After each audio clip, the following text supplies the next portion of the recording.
실패는 피할 수 없다. 하지만 준비는 할 수 있다. 공간을 남겨라. 부가 들어온다. 모든 선택이 성공할 수는 없다. 모든 관계가 오래 갈 수는 없다. 모든 계획이 뜻대로 될 수 없다. 진짜 문제는 실패가 아니다. 실패할 공간이 없다는 사실이다. 내가 흔들릴 수 있는 여백이 없을 때 나는 무너졌다. 내가 물러설 틈이 없을 때 나는 망설이기도 전에 부서졌다. 나는 깨달았다. 틀릴 수 있다는 걸 인정하는 사람만이 오래 간다는 거야. 그래서 나는 이기려고만 하지 않았다. 나는 무너지지 않기 위한 구조부터 만들었다. 삶이 예측대로 흘러가지 않는다는 건 당연하다. 문제는 그 안에서 내가 감당할 수 있는지를 미리 준비했는가다. 나는 사람들의 말보다 내 기준을 먼저 점검했고 감정의 흐름보다 내 리듬을 먼저 설계했다. 사람들은 기회에 반응하며 산다. 나는 오차에 대응하며 살았다. 누구에게나 좋은 날은 온다. 하지만 나에게 중요한 건 나쁜 날이 왔을 때 무너지지 않는 삶이었다. 그래서 나는 실패할 공간을 만들었다. 실수해도 스스로를 미워하지 않을 거리, 관계가 틀어져도 다시 돌아올 수 있는 마음의 틈, 판단이 빗나가도 방향을 잃지 않게 해주는 기준. 그 공간은 나를 부드럽게 감싸주는 여백이었고 동시에 단단하게 지켜주는 구조였다. 나는 자주 뒤돌아봤다. 지금 이 결정은 틀려도 괜찮은가? 내가 오늘 던진 말은 내가 지키고 싶은 나를 벗어난 건 아니었는가? 내가 내딛는 이 선택은 실패할 공간을 남겨두었는가? 감정에 휩쓸릴 때마다 나는 멈췄다. 이유 없이 급해질 때마다 나는 의심했다. 언제나 그 자리엔 같은 질문이 있었다. 틀려도 다시 중심을 잡을 수 있는가? 이 질문에 예라고 답할 수 있어야 나는 나를 믿었다. 이익보다 중심을 택했고 속도보다 설계를 택했다. 세상은 빠르고 감정은 거세고 사람들의 말은 날카롭다. 하지만 그 모든 것 앞에서 나를 지키는 건 단 하나. 실패할 수 있는 여유였다. 그 여유가 나를 다시 돌아보게 했고 다시 일으켜 세웠고 다시 길을 찾게 했다. 수익은 숫자로 계산되지만 나를 지키는 구조는 계산되지 않는다. 그 보이지 않는 구조가 내 삶의 중심이었다. 그래서 나는 항상 그 중심을 놓치지 않기 위해 여백을 남겼다. 그 여백이 있었기에 나는 버틸 수 있었고 그 공간이 있었기에 나는 무너지지 않았다. 성공한다는 건 잃지 않는다는 뜻이 아니다. 실패해도 다시 일어설 수 있다는 뜻이다. 그리고 나는 그 구조로 지금 여기까지 왔다. 성공은 순간이지만 설계는 지속된다. 끝까지 가는 건 실패할 공간을 가진 사람이다. 사람들은 무너지지 않기 위해 애쓴다. 하지만 진짜 중요한 건 무너지지 않기 위해 어떻게 살아야 하는가다. 나는 남보다 더 똑똑하지 않았다. 대신 나는 내 안의 취약함을 인정했고 그 취약함이 무너지지 않도록 구조를 먼저 만들었다. 나는 자주 흔들린다. 쉽게 불안해지고 감정에 휘둘리고 나 자신을 의심한다. 그래서 나는 내 마음을 통제하려 하지 않았다. 나는 오히려 내 마음이 흔들려도 괜찮은 공간을 먼저 만들었다. 실패할 공간이 있다는 건 완벽해지겠다는 망상을 내려놓는 것이다. 그 대신 나는 버틸 수 있는 나를 만들기로 했다. 불안이 밀려올 때 나는 내 일상을 점검했고 감정이 들끓을 때는 내 리듬을 되살렸다. 규칙은 나를 억누르는 게 아니라 내 페이스를 지켜주는 리듬이었다.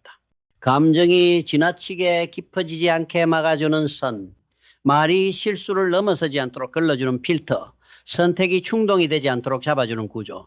나는 그 구조를 매일 반복했고 그 반복이 나를 버티게 했다. 루틴 자체가 특별한 게 아니라 특별하지 않은 루틴을 지킨 내가 달라졌다. 나는 같은 리듬으로 하루를 반복했고 그 반복이 나를 만들었다. 삶은 거창한 결심으로 바뀌지 않는다. 작지만 일관된 선택이 만든 작은 틈들이 나를 다시 살게 한다. 나는 감정이 격해질수록 가장 단순한 규칙으로 돌아갔다. 의심이 생길수록 선택의 주체가 나인지 감정인지부터 확인했다. 만약 감정과 의심이 밀어붙인 선택이라면 나는 멈췄다. 감정의 높낮이에 따라 삶의 궤도가 휘어지지 않게 하기 위해 나는 내 기준을 내 안에 심어두었다. 누구의 말에도 흔들리지 않는 질문 하나.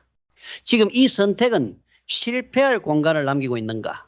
이 질문이 예일 때만 나는 움직였다. 그래서 나는 더딘 사람이었고 신중한 사람이었고 때로는 답답하다는 말을 들었다. 하지만 그 신중함이 나를 지켜줬고 그 느림이 나를 남게 했다. 나는 일관된 사람이고 싶었다. 단단한 사람이 되고 싶었다. 쉽게 휘청이지 않는, 쉽게 무너지지 않는 사람. 삶이 예측대로 흘러가지 않을수록 나는 내 움직임을 더 단순하게 만들었다. 실수할 수 있는 나를 인정했고 감정적인 나를 비난하지 않았다. 대신 나는 그 모든 것을 받아들일 수 있는 구조를 만들었다. 나에게 실패할 공간이 있다는 것. 그것이 나를 부드럽고 단단하게 만들었다. 그리고 그 구조 위에서 나는 매일의 삶을, 선택을, 감정을 설계했다. 어떤 계획도 틀릴 수 있다. 하지만 설계된 인생은 결국 그 틀림마저 방향으로 만든다. 나는 그 설계로 나를 지켰다. 그리고 나는 믿는다. 설계된 하루가 결국 무너지지 않는 인생을 만든다. 나는 강한 사람이 아니다. 쉽게 무너졌고 자주 흔들렸고 가끔은 모든 걸 내려놓고 싶었다. 하지만 나는 한 가지는 놓지 않았다. 다시 돌아올 수 있는 구조. 내가 나를 회복시킬 수 있는 틈. 관계가 깨졌을 때, 감정이 폭발했을 때, 선택이 실패로 돌아갔을 때도 나는 다시 설 수 있었다. 왜냐하면 나는 그 실패들을 감당할 수 있는 공간을 남겨뒀기 때문이다. 실패할 공간이 있다는 건 무너졌을 때 다시 돌아올 수 있는 여유가 있다는 뜻이다.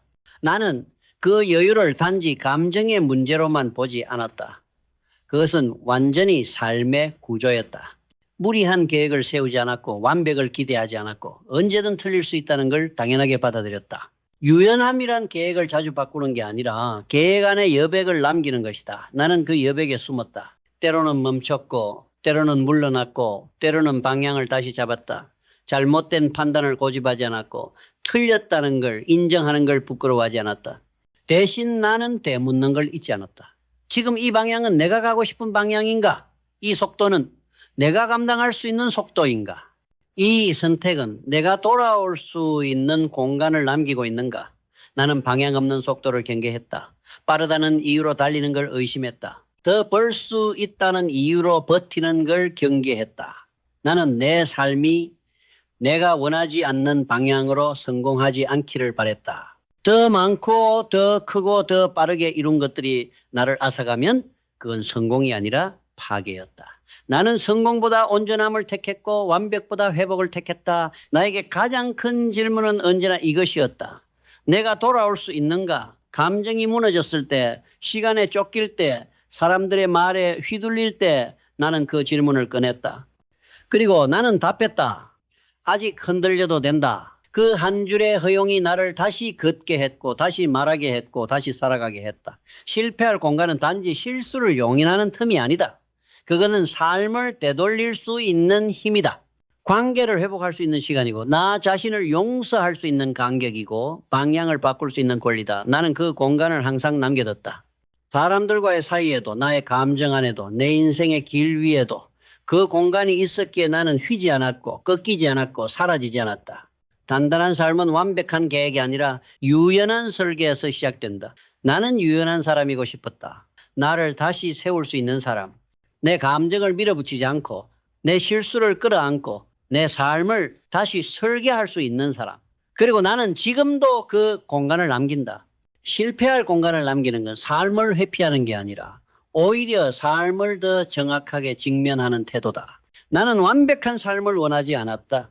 대신 나는 버틸 수 있는 삶을 원했다. 감정에 휘둘려도 돌아올 수 있고 실수해도 무너지지 않고 오해받아도 나를 잃지 않는 그런 삶. 나는 그걸 위해 실패할 공간을 남겨뒀다.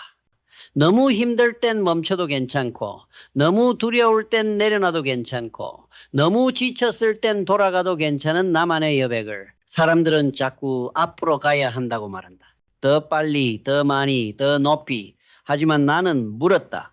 그 방향은 나를 지켜줄 수 있는가? 나는 속도보다 방향을 택했고 결과보다 구조를 택했다. 그 구조 안엔 기준이 있었고 규율이 있었고 무엇보다 나 자신에 대한 존중이 있었다. 나는 나를 밀어붙이기보다 나를 설계했다. 나를 조이기보다 나를 이해했다. 그렇게 쌓은 삶은 느렸고 비효율적이었고 눈에 띄지 않았지만 쉽게 무너지지 않았다. 남들보다 늦게 도착해도 괜찮았다. 나는 끝까지 걸어갈 수 있었다. 실패할 공간을 남긴다는 건 나 자신을 믿는다는 뜻이다. 나는 실수할 수 있는 사람이고 감정이 흔들리는 사람이고 때로는 엉망이 되는 사람이다. 그래서 나는 여백을 남겼다. 나를 수용할 수 있는 구조를 만들었다. 그 구조는 삶의 기준이 되었고 방향이 되었고 나를 지켜주는 방식이 되었다. 이제 나는 안다. 실패를 막는 삶은 없다. 하지만 실패해도 무너지지 않는 삶은 설계할 수 있다. 다시 일어설 수 있는 구조는 만들 수 있다. 감정이 폭주해도 잠시 쉴 수 있는 공간, 모든 게 흐려져도 기준으로 돌아올 수 있는 틈, 삶이 무너져도 나를 다시 지을 수 있는 여유. 나는 그 여유를 남겼고 그 여유가 나를 남게 했다. 세상은 흔들리고 사람들은 변하고 감정은 통제되지 않는다. 나는 깨달았다. 진짜 단단한 삶이란 무너지지 않는 삶이 아니라 무너져도 다시 돌아올 수 있는 삶이다. 나는 그 삶을 설계했고 그 철학으로 나를 지켰다. 그리고 지금 당신에게 묻는다. 당신은 지금 실패할 수 있는 여유가 있는가? 그 여유는 당신을 지키기 위한 설계인가? 운에 맡긴 우연인가? 삶은 예측이 아니라 설계다. 무너져도 다시 설 수 있는 공간, 틀려도 다시 중심을 잡을 수 있는 기준, 흐트러져도 다시 이끌어줄 방향, 그것이 곧 당신의 부다. 남들이 당신과 다르게 생각한다고 해서 당신이 틀린 건 아니다. 신경 쓰면 부는 달아난다. 남들은 당신의 감정에 관심 없다. 당신이 얼마나 불안한지, 얼마나 초조한지, 얼마나 절박한지 그 어떤 감정도 남들에게는 영향을 주지 않는다. 그들은 당신의 고통을 이해하지 않고 이해하려 하지도 않는다. 그들은 오직 하나만 본다. 당신이 그 감정 속에서 어떤 행동을 하는가. 남들은 결과만 기억한다. 불안했는지 초조했는지 애썼는지는 중요하지 않다. 결과가 좋으면 대단하다고 말하고 결과가 나쁘면 무모했다고 말한다. 그들이 보는 건 당신이 아니라 당신이 보여준 행동이고 그 행동의 타이밍과 모양새다. 그래서 사람들은 흔들린다. 왜냐하면 자신은 감정 속에서 움직이는데 남들은 감정이 아닌 결과로만 평가하기 때문이다. 이 괴리 속에서 사람들은 착각한다. 감정을 표현하면 누군가는 알아줄 거야. 하지만 그 감정은 이해가 아니라 이용의 재료가 된다. 감정은 불안할 때 결정하고 초조할 때 움직이고 절박할 때 무리하게 한다. 그리고 들뜨는 순간 모든 걸 걸어버린다. 감정이 행동을 앞서고 판단은 그 뒤에 끌려간다. 이 흐름에서 가장 먼저 무너지는 건 기준이다. 남들의 시선은 말없이 속삭인다. 왜 가만히 있어? 지금이 기회야. 너만 안 해? 그 질문은 자극처럼 들리지만 사실은 감정을 흔드는 명령이다. 그리고 감정이 앞서는 순간 당신의 판단은 당신 것이 아니게 된다. 그건 당신이 아닌 남들에 반응한 당신의 선택이다. 문제는 남들이 아니다. 문제는 그 남들의 기준을 자신의 내면으로 끌고 들어온 당신이다. 사람들은 실패를 정보 부족 때문이라고 말한다. 하지만 정보는 충분하다. 부족한 건 기준이다. 흔들리지 않는 기준. 누구의 말에도 끌려가지 않는 기준. 내 안에서 세운 판단의 기준. 감정은 늘 물 위에 있다. 눈에 잘 띈다. 그래서 남들은 그 감정을 보고 판단한다. 하지만 감정은 기준이 아니다. 감정은 기준을 시험하는 파도일 뿐이다. 그 파도가 올 때 당신은 기준으로 서 있을 것인가? 감정으로 무너질 것인가? 내가 말한 투자 원칙은 단순하다. 이해 가능한 것에 투자하라. 가치보다 싸게 사라. 확신 없는 선택은 보류하라. 하지만 이 단순한 기준조차 감정 앞에서는 잊혀진다. 왜냐하면 남들이 그렇게 하지 않기 때문이다. 남들이 지금 몰려가고 있기 때문이다. 남들이 다 괜찮다고 말해주기 때문이다. 그래서 실패한다. 감정은 자신에게 진짜처럼 느껴지지만 대부분 그 감정은 남들의 반응을 두려워한 결과일 뿐이다. 결국 중요한 질문은 이것이다. 당신은 지금 누구의 기준으로 살고 있는가? 당신의 선택은 감정인가? 남들의 시선에 대한 반응인가? 기준이 없으면 감정이 판단을 대신한다. 그리고 그 판단은 늘 늦고 늘 비싸다. 나는 안다. 감정은 항상 나보다 먼저 움직인다. 정보보다 빠르고 이성보다 앞서고 규칙보다 강하다. 그리고 대부분의 사람들은 그 감정을 통제하지 못한 채 따라간다. 나는 오래전부터 그 흐름을 수없이 보아왔다. 어떤 이들은 불안에 반응했고, 어떤 이들은 타인의 환호에 들떴고, 어떤 이들은 조급함 속에서 전부를 걸었다. 나는 그 선택의 대부분이 감정에서 비롯된다는 걸 깨달았다. 감정은 정답처럼 느껴진다. 이번에 놓치면 안 돼. 지금이 아니면 안 돼. 다들 하고 있으니까.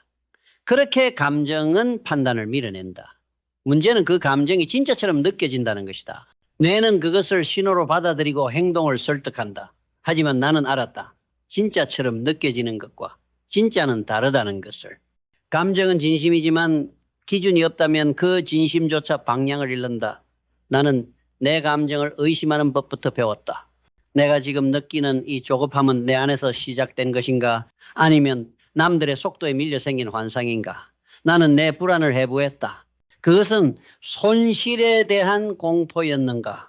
아니면 남들과 비교되는 나 자신에 대한 불만이었는가? 감정은 절대 가만히 있지 않는다. 늘 뭔가를 부추긴다.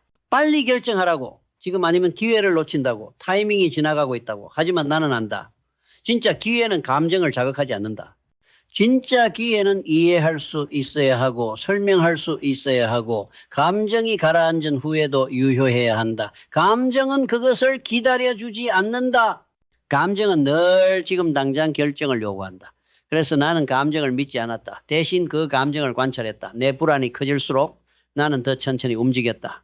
내 마음이 조급해질수록 나는 계획을 다시 들여다봤다. 감정이 고조될수록 나는 숫자와 데이터를 다시 검토했다. 왜냐하면 나는 알았다. 감정이 강해질수록 기준은 작아진다. 기준이 사라진 선택은 결국 감정이 남긴 흔적일 뿐이다. 감정은 책임지지 않는다. 감정은 사라지지만 그 감정으로 인한 결과는 남는다. 그래서 나는 감정에 따라 움직이지 않았다. 감정은 마중물이었을지언정 방향이 되어서는 안 된다는 걸 나는 절실히 체득하고 있었다. 많은 이들이 그 지점을 넘지 못한다. 자신이 느끼는 감정을 자기 신념처럼 받아들이고 그 감정에 이름을 붙이고 그 이름을 기준이라 착각한다. 하지만 감정은 기준이 아니다. 감정은 흐르고 기준은 서 있는 것이다. 감정은 눈앞을 보게 하지만 기준은 너머를 보게 한다. 나는 그 차이를 안다. 남들은 감정의 크기를 따지고 나는 그 감정이 기준 위에 있는지를 따진다. 감정은 불안을 부추기고 기준은 질문을 던진다. 이 선택은 내가 감당할 수 있는가? 이 결정은 내 원칙에 부합하는가? 지금 이 판단은 남들을 의식한 반응인가? 아니면 내 신념에 따른 선택인가? 나는 매번 이 질문으로 나를 시험했다. 감정은 언제나 정답을 흉내낸다. 하지만 기준은 질문을 남긴다. 감정은 쉽게 타오르지만 기준은 천천히 작동한다. 그래서 대부분의 사람은 기준보다 감정을 선택한다. 빠르고 강하고 실감나기 때문이다. 그러나 나는 반대로 갔다. 그리고 감정은 억누르지 않았다. 대신 기준 위에 감정을 올렸다. 감정을 통제하려고 하지 않았다. 대신 감정의 작용을 계기로 바꾸었다. 불안할수록 기준을 꺼내들었고 조급할수록 루틴을 강화했다. 감정이 크게 흔들릴수록 나는 작은 행동을 반복했다. 감정은 흐르지만 행동은 남는다. 감정은 날씨고 기준은 하루다. 감정은 매일 바뀌지만 하루는 바뀌지 않는다. 남들이 말한다. 사람이니까 감정적일 수밖에 없지 않냐고. 맞는 말이다. 나도 감정이 있다. 나도 조급해지고 불안하고 두려워진다. 하지만 그 감정을 중심으로 선택하지는 않는다. 나는 감정이 나를 덮을 때 그 위를 올라설 기준이 필요했다. 감정에 따라 결정하는 건 누구나 할 수 있다. 하지만 감정이 덮쳤을 때도 똑같이 행동할 수 있는 것, 그게 진짜 기준이다. 감정은 나를 설득하려 했고 기준은 나를 질문했다. 감정은 속삭였고 기준은 지켜봤다.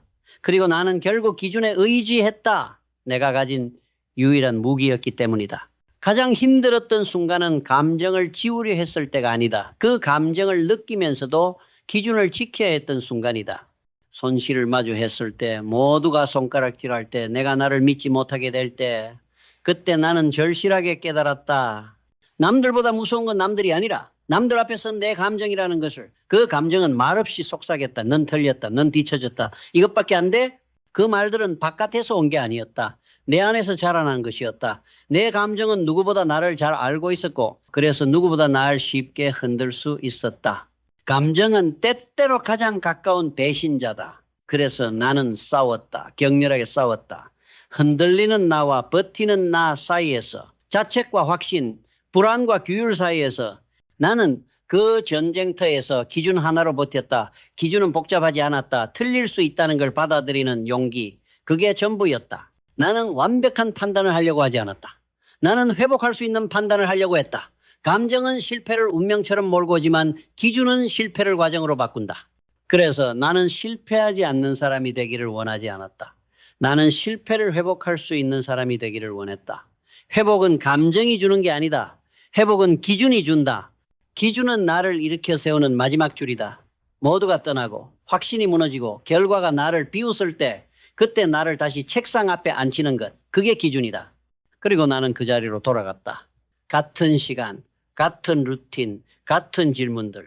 이게 내 원칙에 맞는가? 이건 내가 감당할 수 있는가?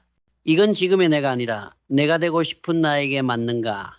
나는 그 질문을 반복하며 다시 한 발자국을 내딛었다. 그렇게 다시 나를 세웠다. 기준이 무너지면 감정은 끝없이 밀려온다. 하지만 기준이 살아있으면 감정은 거기서 멈춘다. 나는 그것을 안다. 감정은 언제든 다시 찾아온다. 그 감정이 나를 다시 흔들 수도 있다. 그러나 기준은 다시 나를 세운다. 그게 내가 매일 반복한 일이었다. 감정은 흐르고 기준은 쌓인다.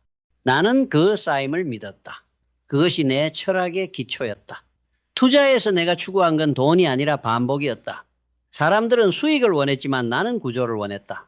수익은 감정에도 올 수 있지만 구조는 감정을 버텨야만 생긴다. 기준은 감정을 이기기 위한 무기가 아니라 감정 위에 삶을 세우기 위한 바닥이다. 나는 그 바닥을 매일 다듬었다. 감정이 올라올수록 더 자주 앉았고 더 오래 관찰했고 더 깊이 질문했다. 왜 흔들리는가? 어디에서 불안은 시작되었는가? 나는 무엇을 두려워하는가? 그 질문은 남들이 대신해 주지 않는다. 남들은 겉모습만 보기 때문이다. 하지만 나는 내 안을 들여다봐야 했다. 감정을 지우는 것이 아니라 감정을 이해해야 했다. 그 이해가 기준을 단단하게 만들었다. 감정은 흔들릴 수 있다. 하지만 기준은 무너지지 않아야 한다. 그래서 나는 기준을 철학으로 다듬었다. 원칙은 무기처럼 휘두르는 게 아니라 신념처럼 품는 것이다. 그래야 흔들릴 때마다 돌아올 수 있다. 나는 실패할 수 있는 사람이었지만 기준 덕분에 다시 시작할 수 있는 사람이었다. 그리고 나는 그 사실이 수익보다 더 소중한 자산이라고 믿었다. 나는 부자가 되기 위해 투자한 것이 아니다. 나는 내가 되기 위해 투자했다. 그 속에서 감정을 이기고 기준을 세우고 행동을 만들고 나를 회복했다. 그리고 그 회복 속에서 배웠다. 부는 운이 아니라 반복이다. 선택은 충동이 아니라 기준이다. 자유는 결과가 아니라 구조다. 나는 그 단순한 진실을 내 삶의 철학으로 만들었다. 감정을 엉두르려 하지 않았다. 감정을 이해하고 기준 위에 감정을 올리는 법을 배웠다. 기준은 내 감정을 부정하지 않는다. 기준은 내 감정을 이긴다. 그래도 나는 여전히 흔들린다. 지금도 흔들린다. 하지만 흔들릴 때마다 나는 기준으로 돌아온다. 남들은 왜 그걸 선택했는지 묻지 않는다. 대신 그들은 결과로만 판단한다. 수익을 보면 칭찬하고 손실을 보면 비웃는다. 그래서 나는 결과보다 구조를 선택했다. 결과는 운이 만들 수 있지만 구조는 내가 만든다. 기준 없는 수익은 우연이고 기준 위에 세운 수익만이 내 것이다. 나는 그런 수익만 원했다. 그리고 그 수익은 숫자가 아니라 태도였다. 기준은 숫자를 보는 방식이 아니라 기준을 지키는 방식으로 나를 키웠다. 감정은 매일 유혹한다. 조급함으로, 허영으로, 비교로 감정은 내게 말한다. 더 벌 수 있었잖아. 지금이 기회다. 남들은 다 하고 있다. 하지만 나는 안다. 그 말은 내 말이 아니다. 그 말은 남들이 나를 통해 꺼내려는 감정일 뿐이다. 나는 그 감정을 듣되 따르지 않는다. 감정은 조수석에 앉힌다. 핸들은 내가 쥔다. 나는 그 방식으로 살아왔다. 감정이 올라올 때 나는 앉았다. 감정이 나를 끌고 가려 할 때 나는 질문했다. 이건 감정인가 원칙인가? 그 질문은 나를 멈추게 했고 그 멈춤이 나를 지켰다. 나는 이해할 수 없는 것에는 이론도 쓰지 않았다. 설명할 수 없는 것에는 아무것도 걸지 않았다. 왜냐하면 이해하지 못한 신념은 단 한 번의 감정에도 무너질 수 있기 때문이다. 나는 남들과 다른 길을 택했다. 인정받는 투자보다 이해 가능한 투자를 선택했고 부러움을 사는 결과보다 반복 가능한 결과를 쌓았다. 나는 박수 위에 서는 대신 기준 위에 섰다. 그래서 남들이 나를 몰라도 내가 나를 이해할 수 있었다. 나는 내가 선택한 길을 책임졌다. 그 길은 빠르지 않았고 때로는 외로웠고 과소평가되었다. 그러나 그 길만이 내 감정을 통제하고 내 철학을 지키고 내 선택을 설명할 수 있게 했다. 나는 결국 그 기준으로 살아가고 그 기준으로 투자하고 그 기준으로 나를 세운다. 남들은 지금도 수없이 말한다. 더 빨리 가야 해. 더 크게 벌어야 해. 더 많이 가져야 해. 그러나 나는 묻는다. 오래 버틸 수 있는가? 단단하게 설계되었는가? 명확하게 이해되었는가? 나는 수익의 크기보다 기준의 밀도를 따진다. 그리고 그 밀도는 결국 내 태도를 바꿨다. 나는 감정을 흘려보내고 기준을 쌓았고 구조 위에서 나를 설계했다. 그리고 지금도 매일 같은 질문을 스스로에게 던진다. 이건 내 기준 위에 세운 결정인가? 이 선택은 내가 나로 살기 위한 선택인가? 그 질문을 통과한 선택만이 나를 후회 없이 만든다. 감정은 날마다 몰려오고 남들의 시선은 끊임없이 나를 흔든다. 그러나 나는 안다. 내가 매일 다시 돌아올 수 있는 자리는 내 기준뿐이다. 기준은 가장 느리게 움직이지만 가장 멀리 데려다주는 유일한 힘이다. 그리고 그 힘이 있는 사람만이 남들의 속도에 흔들리지 않는다. 나는 그 힘으로 살아간다. 당신에게도 묻고 싶다. 지금 당신의 선택은 감정 위에 쌓아올린 판단인가? 기준 위에 세워진 원칙인가? 남들의 속도에 휘둘리고 있는가? 아니면 당신만의 구조 위에 서 있는가? 선택은 보여주기 위한 것이 아니라 끝까지 지켜낼 수 있는 것이어야 한다. 감정은 흔들리지만 기준은 당신을 다시 일으킨다. 지금 당신에게 필요한 건 정답이 아니다. 흔들려도 돌아올 수 있는 단 하나의 기준. 그리고 그 기준이야말로 당신이 지켜야 할 가장 중요한 무다. 투자자에게 가장 큰 적은 바로 자기 자신이다. 쉬운 선택의 함정.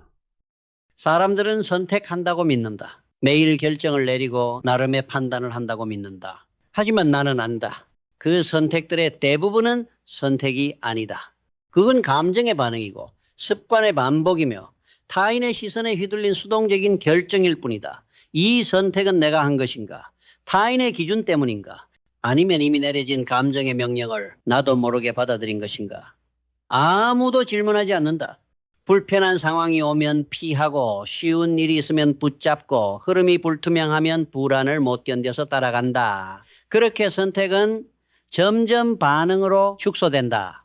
그리고 그 반응의 삶은 조용히 그러나 확실하게 삶의 기반을 침식시킨다. 왜냐하면 인생은 결국 선택의 누적이기 때문이다. 나는 알게 되었다. 가장 위험한 선택은 무의식 중에 반복되는 선택이라는 걸. 무의식적으로 하는 소비, 무의식적으로 하는 타협, 무의식적으로 맺은 관계, 그것들이 결국 인생을 망친다. 사람들은 실패를 두려워한다. 하지만 나는 안다. 실패보다 더 무서운 건 무의식적인 선택이다. 실패는 나를 깨우지만 무의식은 나를 계속 잠들게 한다. 나는 그 상태에서 벗어나기 위해 매일 스스로에게 물었다. 지금 이 결정은 정말 내가 한 것인가? 지금의 행동은 의식에서 비롯된 것인가? 그 질문들이 나를 바꾸었다. 선택은 원래 어렵다. 그리고 진짜 선택은 언제나 불편하다.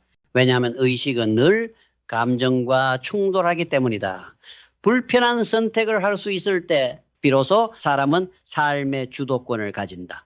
그리고 그 주도권은 결국 부의 씨앗이 된다. 아무도 주지 않는 그것을 나는 의식적인 선택으로 얻었다. 우리는 감정을 조절한다고 믿지만 사실은 대부분 감정에 휘둘린다. 불안하면 피하고 기대되면 덤빈다. 누군가 수익을 냈다면 조급해지고 모두가 빠져나올 땐 공포에 질린다. 선택은 감정 위에서 이루어진다. 그리고 그런 선택은 예외 없이 비싸다. 나는 깨달았다. 의식적 선택은 감정을 통제할 수 있어야 비로소 시작된다. 감정은 결정을 흐린다. 감정은 타협을 부른다. 감정은 지금의 나를 설득해. 미래의 나를 배신하게 만든다.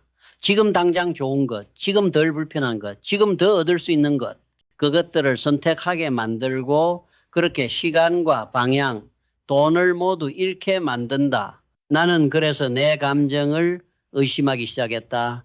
불안할 때일수록 멈췄고 욕심이 생길수록 더 질문했다. 지금 이 선택은 감정이 이끄는가 아니면 내가 이끄는가? 그렇게 조금씩 감정에서 벗어나면서 선택은 선명해지기 시작한다. 부는 감정이 만드는 게 아니다. 부는 감정을 견디는 힘에서 만들어진다. 나는 수없이 참았다. 사고 싶을 때 사지 않았고 팔고 싶을 때 팔지 않았다. 불안을 해소하려는 충동을 이기고 조용히 구조를 바라봤다. 그게 의식적인 선택의 첫걸음이었다. 남들보다 빠르게 움직이는 게 아니라 남들보다 깊이 있게 선택하는 것. 남들보다 수익을 많이 내는 게 아니라 남들보다 선명한 판단을 하는 것. 그게 진짜 부의 시작이었다. 감정은 언제나 유혹한다. 조급함으로, 확신으로, 불안을 채우는 거짓말로 다가온다. 하지만 그 모든 유혹 앞에서 내가 할 수 있었던 일은 단 하나였다. 반응하지 않고 멈추고 바라보고 그리고 다시 묻는다. 그때야말로 내가 진짜 선택을 하기 시작했음을 느낀다. 선택은 결국 감정과 싸우는 일이다. 그리고 이기는 자만이 끝까지 살아남는다. 우리는 매일 선택을 한다. 그런데 진짜 중요한 건 그 선택보다 앞선 질문이다. 질문이 없는 선택은 대부분 감정이 만든다. 질문이 있는 선택만이 의식에서 비롯된다. 나는 그걸 몰랐다. 늘 누군가 말하니까 그냥 따랐고 내가 불안하니까 반응했다. 익숙하다는 이유로 그게 옳은 줄 착각했다. 그러다 어느 날부터 스스로에게 묻기 시작했다. 나는 왜 이걸 하려고 했는가? 지금의 이 선택은 내가 원하는 방향을 향하고 있는가? 처음엔 힘들었다. 질문을 던지면 그에 답할 준비가 안 돼 있었기 때문이다. 하지만 그 불편함이 나를 바꾸기 시작했다. 질문은 나를 잠에서 깨웠고 내 안의 허영과 타협을 직면하게 만들었다. 우리는 스스로에게 질문하지 않는 삶을 너무 오래 살아왔다. 그래서 늘 남들이 짜놓은 대답 속에서 결정하고 남들이 만든 구조 안에서 살고 남들이 내린 결론을 빌렸으며 살아간다. 그건 살아있는 것처럼 보이지만 정지된 삶이다. 나는 이제 안다. 의식적 선택이란 스스로에게 질문할 수 있는 사람에게만 허락된 힘이다. 질문하지 않는 사람은 늘 외부 자극에 따라 움직인다. 그러면 결국 남이 만든 길 위에서 방황하게 된다. 나는 다짐했다. 나는 내 질문에서 출발한 결정을 하겠다고. 내 삶의 방향은 내 의식으로 설계하겠다고. 부는 거창한 철학에서 나오지 않는다. 그저 매일 같은 자리에서 같은 질문을 던지고 그 질문에 정직하게 반응하는 사람에게만 주어지는 결과다. 오늘 당신은 어떤 질문을 던졌는가? 그 질문은 당신을 더 명확하게 만들었는가? 더 혼란스럽게 만들었는가? 당신이 어떤 선택을 하든 그 시작점은 질문이어야 한다. 그리고 그 질문은 깨어있는 자만이 던질 수 있다. 선택은 한순간이다. 그러나 그 선택을 지켜내는 일은 매일이다.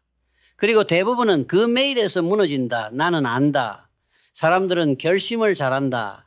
목표도 세우고 선언도 한다. 하지만 그 선택이 반복될 수 있는 구조는 만들지 않는다.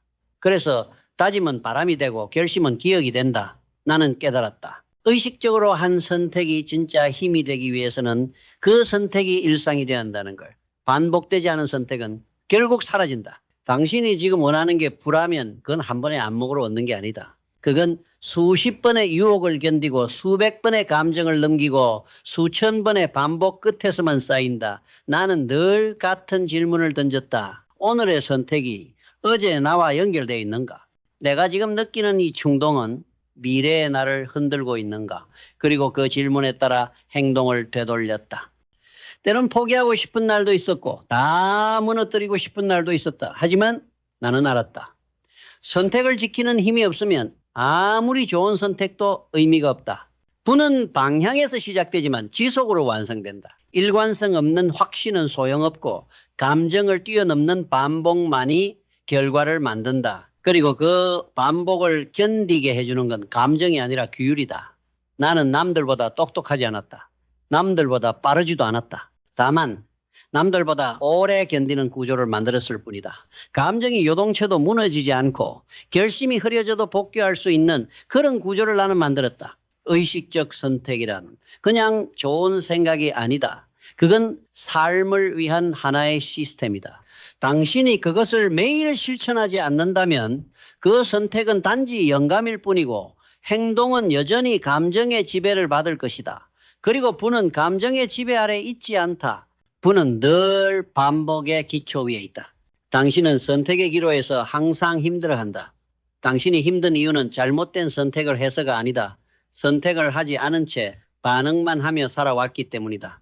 무언가를 원하면서도 결정하지 못하고 결정한 것처럼 말하면서도 불안해하고 어디로 가고 싶은지는 알지만 발을 떼지 못한 채 매일 감정에 끌려다닌다. 그 상태가 지속되면 인생은 흐른다. 당신이 아닌 타인의 기준에 따라 당신의 방향이 아닌 남의 흐름에 맞춰.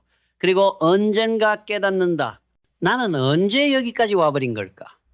그게 후회다. 그리고 나는 말하고 싶다. 그 후회는 지금 여기서 멈출 수 있다. 당신이 지금 당장 바꿔야 할 건 많지 않다. 단 하나면 충분하다. 당신이 삶 앞에 취하는 태도, 당신이 어떤 감정이 와도 스스로 선택할 수 있다는 믿음, 당신이 지금 이 순간에도 방향을 돌릴 수 있다는 용기, 그리고 무엇보다 더는 감정에 인생을 맡기지 않겠다는 결단. 나는 그렇게 살아왔다. 수많은 불안 앞에서 조용히 선택했고, 수많은 유혹 앞에서 묵묵히 반복했고, 수많은 회의 속에서 다시 질문하며 돌아왔다. 그리고 결국 깨달았다. 부는 감정이 시키는 대로 반응한 사람들이 도달한 곳이 아니다. 부는 의식적으로 선택한 시간들이 누적되며 생겨난 결실일 뿐이다. 지금도 늦지 않았다. 의식적으로 생각하라. 의식적으로 판단하라. 오늘부터 다시 선택하라.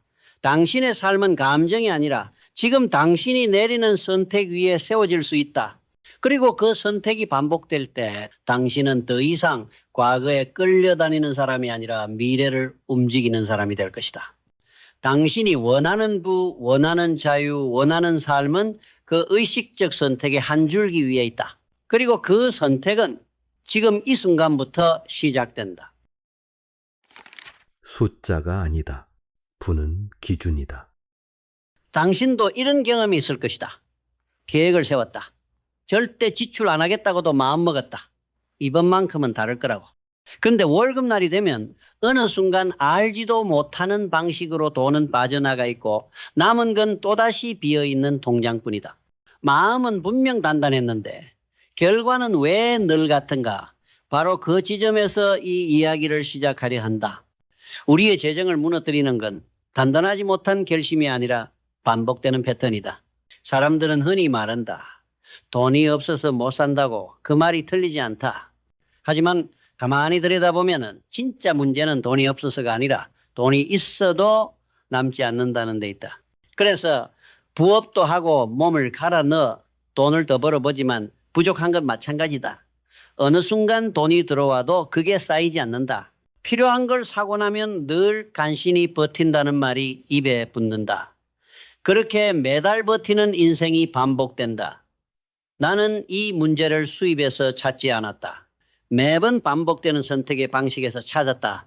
어떤 기준으로, 어떤 감정에서, 어떤 흐름 속에서 반복되는가. 여기서 무너짐의 실마리가 드러난다. 대부분의 선택은 생각보다 감정에 기대고 있다. 고민하고 싶지 않으면 사고, 스트레스를 받으면 써버리고, 불안하면 들고 있던 자산마저도 팔아버린다. 그렇게 작은 반응들이 쌓여 한 달, 한 해, 몇 년이 지난다. 남는 건 후회뿐이다. 그리고 사람들은 다시 결심한다. 이번엔 진짜 계획대로 쓸 것이다. 이제 다시는 흔들리지 않을 거다. 그 결심은 진심이다. 하지만 그 결심이 어떤 기준으로 움직여야 하는가에 대한 설계 없이 반복되면 다시 흔들릴 수밖에 없다. 결심은 일시적인 감정이고 원칙은 반복을 지탱하는 구조다. 원칙이 없으면 감정에 따라 흔들리고 흔들릴 때마다 다시 처음으로 돌아온다. 나는 이걸 수없이 봐왔다. 아무리 똑똑한 사람도 감정에 따라 움직이면 같은 실수를 반복한다. 돈도 없지만 그나마 있는 적은 돈조차 나갈 준비를 하고 있다. 흔들리는 구조에 갇혀 있는 것이다. 이 말은 비난이 아니다. 그건 누구나 그렇다는 뜻이다. 나도 그랬고 지금도 그 싸움은 매일 반복된다. 하지만 달라질 수 있다. 바로 왜 이 결정을 하려는가를 묻는 힘, 감정이 아니라 기준에 따라 움직이는 사람은 결정 하나하나가 다르다. 그리고 그 작은 결정이 결국 남의 인생과 내 인생을 갈라놓는다. 나는 사람들이 돈이 없어서 무너진다고 보지 않는다. 원칙이 없어서 무너진다고 본다. 그 원칙이란 거창한 철학이 아니다. 지금 이 결정은 감정의 반응인가? 아니면 내가 세운 원칙에 따른 행동인가? 라는 작은 질문에서 시작된다. 그리고 그 질문을 생략한 결정은 항상 감정에 휘둘리게 된다. 우리는 잘못된 게 아니다. 그저 기준이 흔들리고 있었던 것뿐이다. 그걸 바로잡으면 다시 시작할 수 있다. 그게 이 이야기를 꺼낸 이유다. 모든 변화는 결심에서 시작되지만 지속되는 변화는 방향이 있을 때만 가능하다. 결심은 순간이다. 하지만 방향은 흐름이고 기준이고 축이다. 그리고 방향이 없는 결심은 감정의 파도에 쉽게 휩쓸린다. 사람들은 종종 묻는다. 왜 중간에 포기하게 되었을까? 왜 목표를 세우고도 지키지 못했을까? 그 이유는 단순하다. 기준이 확정되지 않았기 때문이다. 기준이 없으면 매일의 선택이 흔들린다. 그건 욕망이 많아서가 아니라 삶의 흐름이 명확하지 않기 때문이다. 나는 오랫동안 시장을 관찰해 왔다. 놀랍게도 많은 사람들이 투자를 하면서도 왜 이걸 사는지, 언제 팔 건지, 어떤 원칙을 지킬 건지를 정하지 않은 채 움직인다. 그러고는 조금만 떨어져도 불안해하고 결국 팔아버린다. 다시 오르면 후회한다. 그리고 같은 실수를 반복한다. 이건 단순한 투자 실패가 아니다. 불명확한 삶이 만들어낸 반복된 패턴이다. 결국 돈도 없지만 방향이 없다는 게 더 큰 문제다.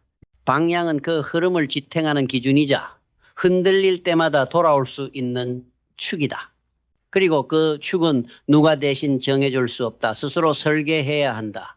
나는 어떤 삶을 원하는가? 나는 어떤 방식으로 벌고 쓰고 쌓고 싶은가? 나는 어떤 행동을 반복할 때 흔들리는가?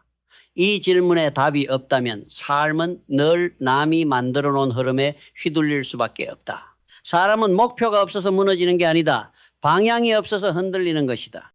그래서 지금 필요한 건 멋진 꿈이나 거창한 다짐이 아니다.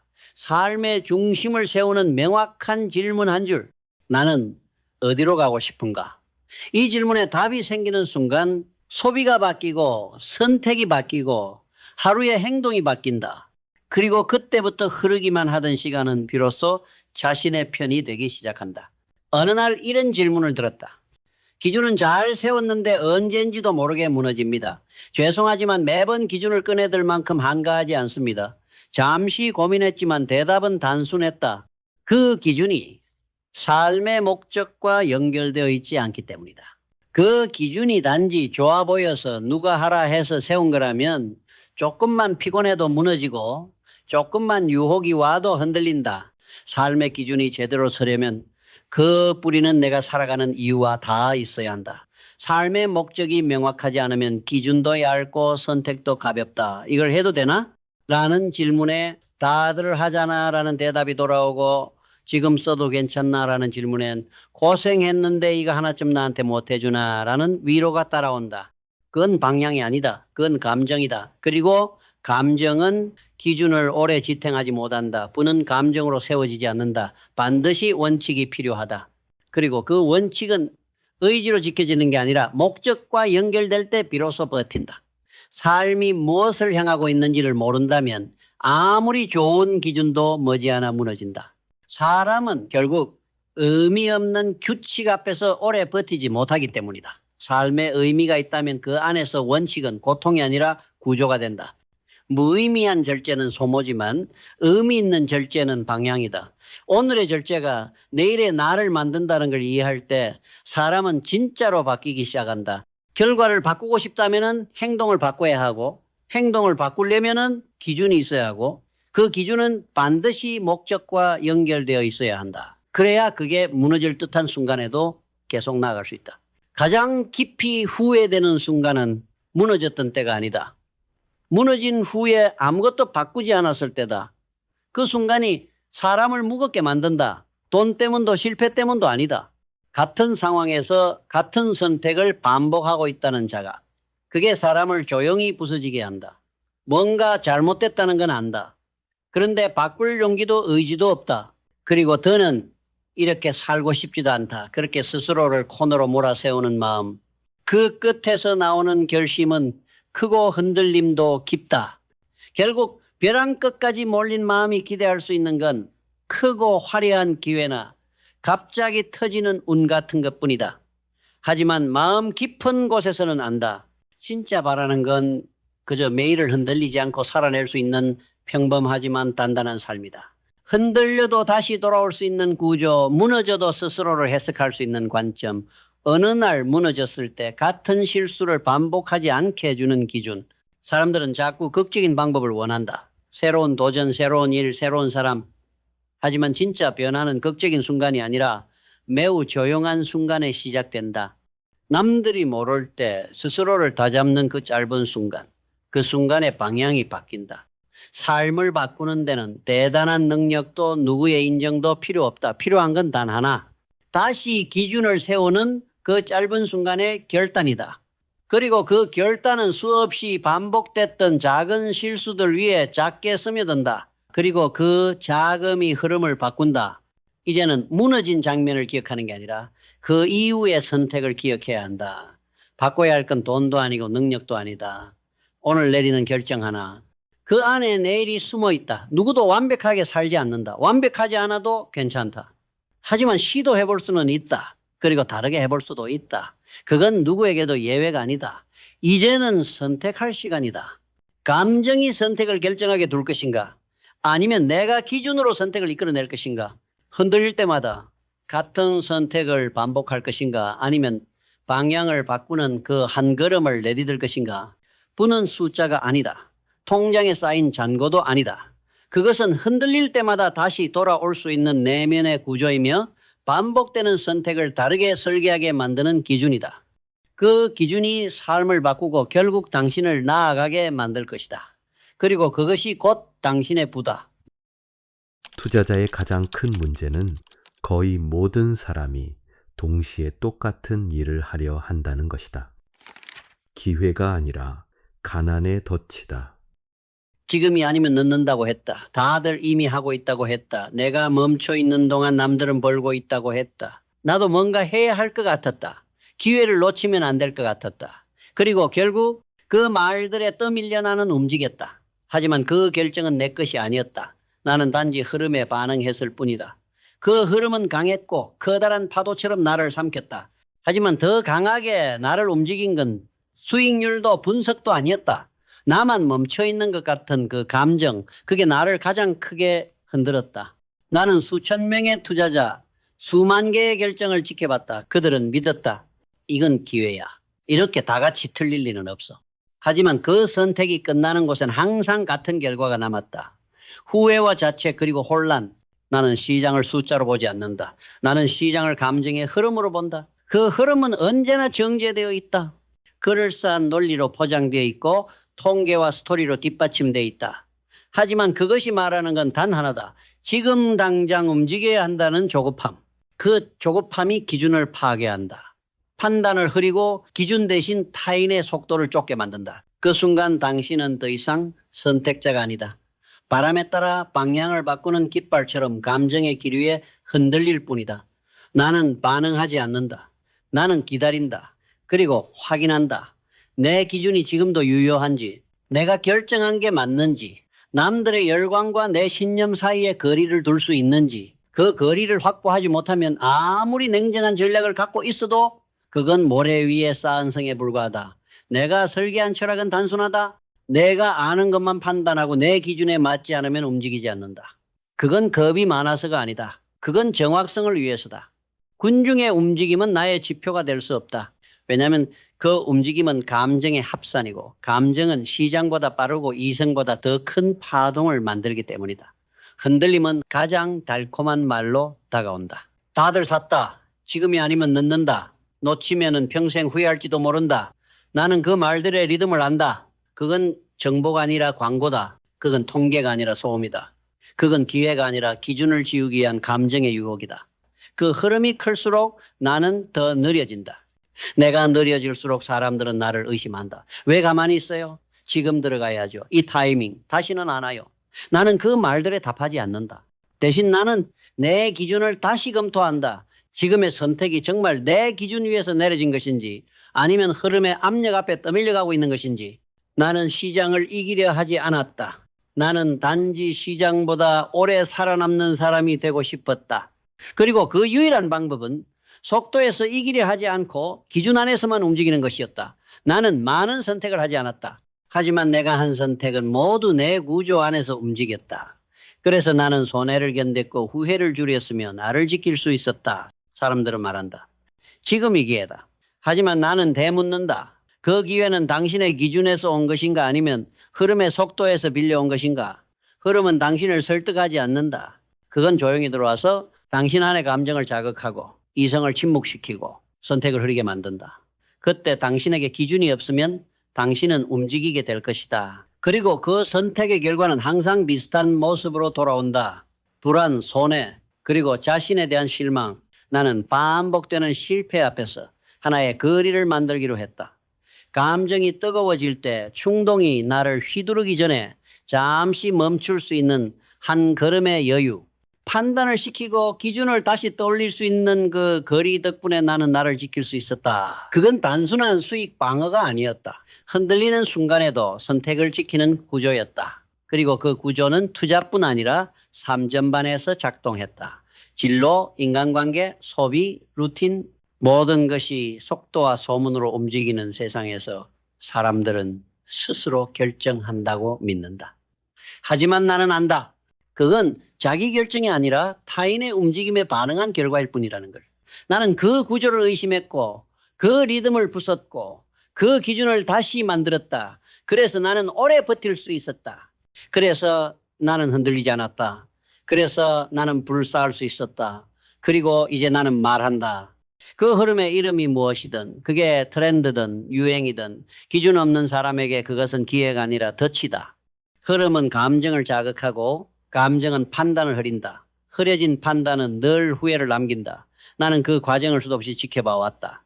가장 똑똑한 사람들조차 흐름 앞에서는 약해졌고 스스로의 기준을 믿었던 사람들조차 군중의 움직임 앞에서는 무너졌다. 문제는 지식이 아니었다. 철학도 아니었다. 문제는 반복이었다.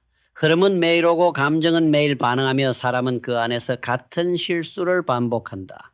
나는 그 반복을 끊고 싶었다. 그러기 위해선 정보보다 먼저 판단 앞에 태도를 훈련해야 했다. 나는 판단에 앞서 항상 스스로에게 묻는다. 나는 지금 무엇 때문에 이 판단을 서두르고 있는가? 이 질문에 답하지 못하면 그날의 판단은 미뤘다. 어떤 계산보다 먼저 내 감정의 뿌리를 직면하는 것. 그것이 기준을 세우는 첫 번째 단계였다.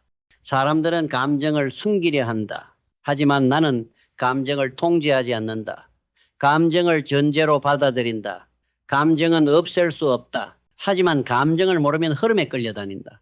그래서 나는 감정을 추적했다. 감정이 반복되는 지점을 구조화했고 그 구조에 따라 판단을 설계했다. 핵심은 하나다. 질문의 간격. 흐름은 빠르다. 하지만 판단은 느려야 한다. 모두가 급하게 결론을 내릴 때 나는 질문을 던진다.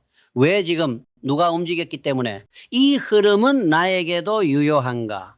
이 질문들의 간격이 나를 지켰다. 사람들은 질문보다 결론을 원한다. 그래서 조급해진다. 하지만 기준이 있는 사람은 결론보다 질문을 반복한다. 기준은 확신이 아니라 확인으로 세우는 구조이기 때문이다. 기준은 믿는 것이 아니라 끊임없이 점검하고 조율하는 것이다. 그 검증은 매일 반복된다.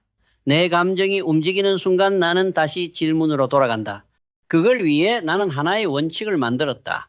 그 원칙은 숫자가 아니다. 그건 나의 행동을 반복 가능하게 만드는 시스템이다. 시장과 관계없이 정보의 유무와 관계없이 항상 같은 방식으로 생각하고 같은 기준으로 판단하고 같은 원리로 행동하게 만드는 구조. 그 구조를 만들기 위해선 수익률이 아니라 의사결정의 리듬이 필요했다. 나는 선택의 순간마다 같은 리듬을 반복했다. 정리, 질문, 감정 점검, 적용, 보류, 재검토 이 리듬을 수도 없이 훈련했다. 그래서 위기에서 더 정확해졌고 혼란 속에서도 움직이지 않을 수 있었다. 사람들은 이걸 느리다고 말한다. 하지만 나는 안다.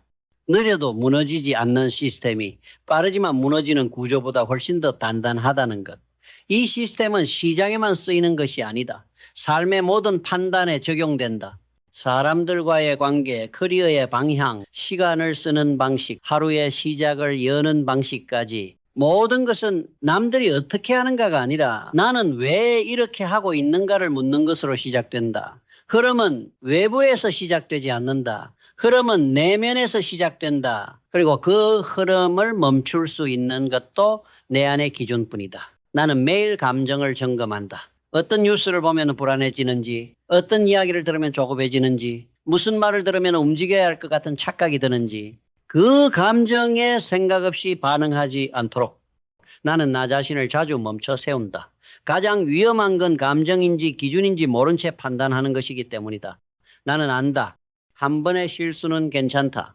하지만 감정이 만든 판단을 반복하면 그건 실수가 아니라 무너짐의 구조가 된다. 나는 무너지지 않기 위해 매일 같은 질문을 훈련했다. 지금의 판단은 기준 위에 세워졌는가? 이 선택은 흐름의 압력인가? 내 기준의 결과인가? 그 질문이 나를 버티게 했다. 그 리듬이 나를 지키게 했다.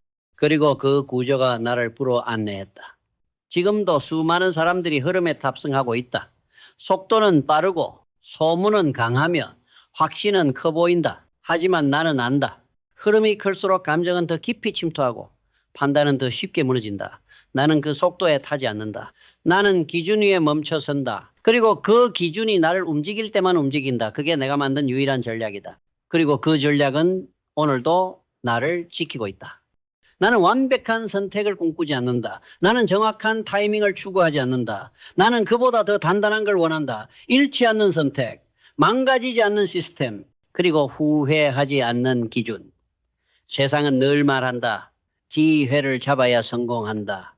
하지만 나는 묻는다. 나는 얼마나 실수를 줄일 수 있는가? 그 질문이 훨씬 더 중요하다. 부는 수익보다 회복할 수 있는 구조에서 쌓인다. 한 번의 큰 수익보다 실패하지 않는 선택의 반복이 부를 만든다.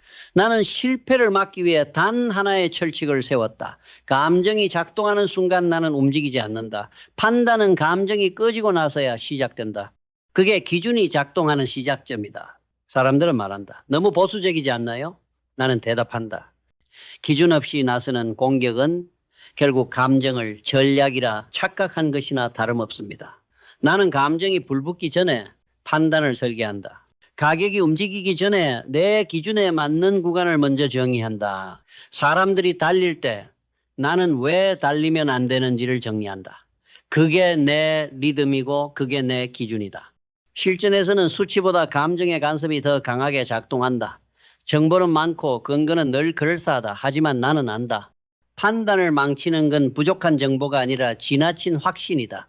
그 확신은 흐름 속에서 자란다.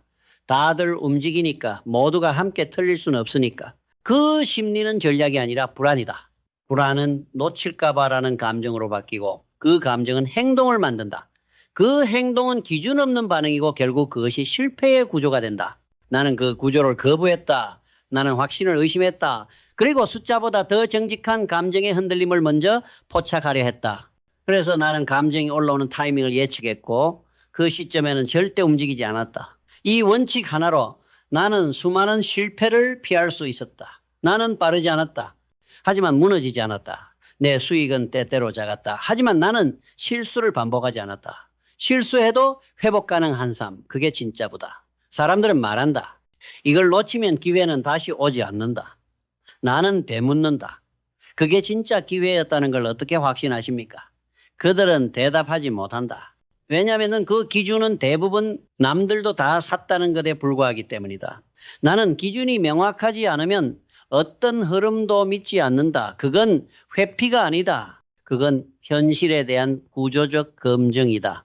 나는 실패하지 않기 위해 세 가지만 지켰다. 첫째, 감정이 올라오는 순간을 파악했다. 둘째, 판단은 감정이 사라질 때까지 미뤘다. 셋째, 기준은 수익이 아니라 생존을 최우선으로 설계했다. 사람들은 수익을 높이는 방법만 찾는다. 나는 손실을 줄이는 방법부터 설계했다. 왜냐하면 부는 수익의 크기로 쌓이지 않고 실패의 누적으로 무너지는 것이기 때문이다.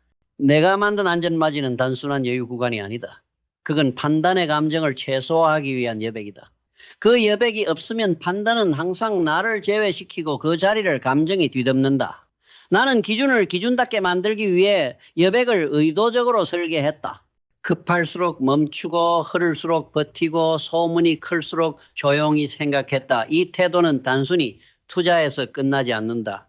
모든 선택에서 마찬가지다. 성급한 결정, 충동적인 말, 타인의 속도에 맞춘 루틴, 그리고 나만 뒤처질까봐 나만 없을까봐 하게 되는 판단, 그 모든 것의 뿌리는 같다. 속도 앞에 기준이 없기 때문이다. 나는 기준이 없는 속도를 예정된 충돌이라고 부른다. 겉으로는 기회를 잡고 있는 것 같지만 실은 실패를 향해 달려가고 있는 것이다. 그 실패는 조용히 시작되고 반복될수록 자신은 잃어간다. 나는 기준으로 그것을 막았다. 기준은 방향이다. 기준은 나침반이고 기준은 행동 이전의 원칙이다.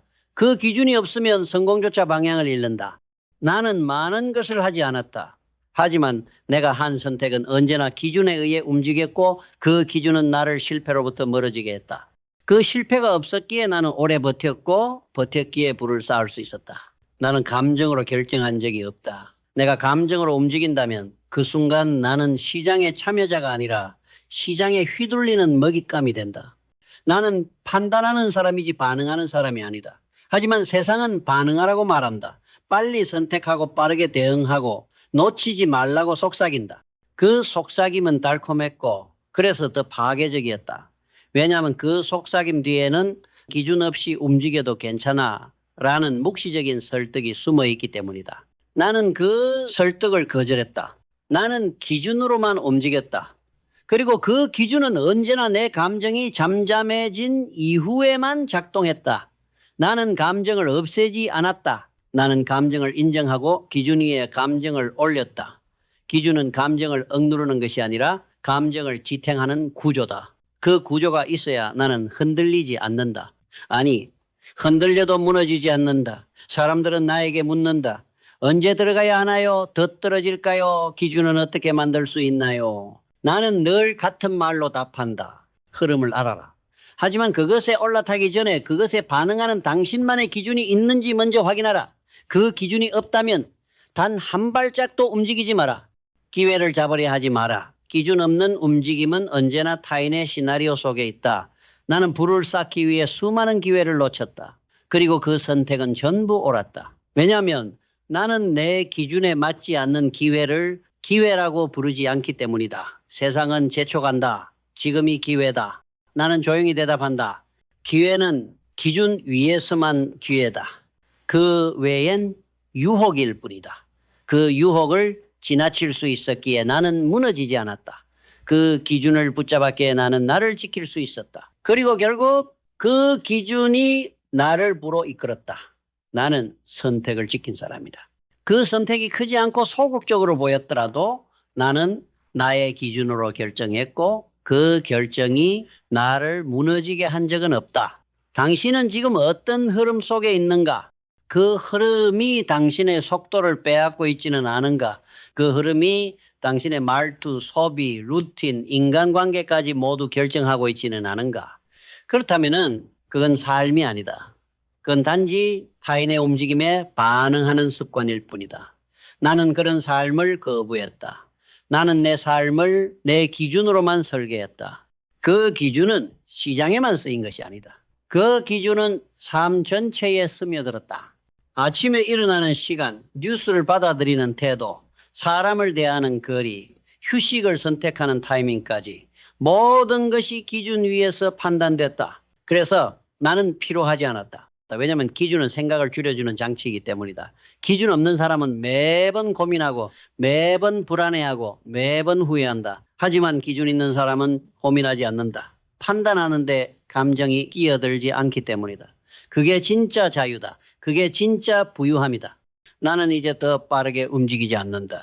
나는 더 많이 벌려 하지 않는다. 나는 더 많이 증명하려 하지 않는다. 나는 단지 더 많이 지키는 사람이고 싶다. 더 적게 후회하는 사람이고 싶다. 더 묵묵히 쌓아가는 사람이고 싶다. 그게 내가 말하는 성공이다. 그게 내가 지켜온 삶이다. 그리고 그것이 선택을 지키는 힘이다. 세상은 언제나 흔들린다. 그리고 흐름은 매일 달라진다. 그러나 기준은 당신이 원하면 언제든 다시 세울 수 있다. 문제는 기준이 아니라 그 기준을 얼마나 단단히 붙잡을 수 있는가, 그 태도의 문제다. 기준은 한 번만 세우면 된다. 하지만 그 기준을 따를 용기, 흐름 속에서도 멈출 수 있는 근육, 환호보다 침묵을 택할 수 있는 절제력, 그 모든 것이 함께 작동할 때 당신은 흔들리지 않는 사람이 된다. 그게 내가 말하는 시스템이고 내가 만든 구조이며 내가 믿는 철학이다. 그리고 지금 나는 그것을 당신에게 전한다. 흐름이 아닌 기준을, 속도가 아닌 구조를, 감정이 아닌 설계를, 그 기준이 곧 당신의 부다.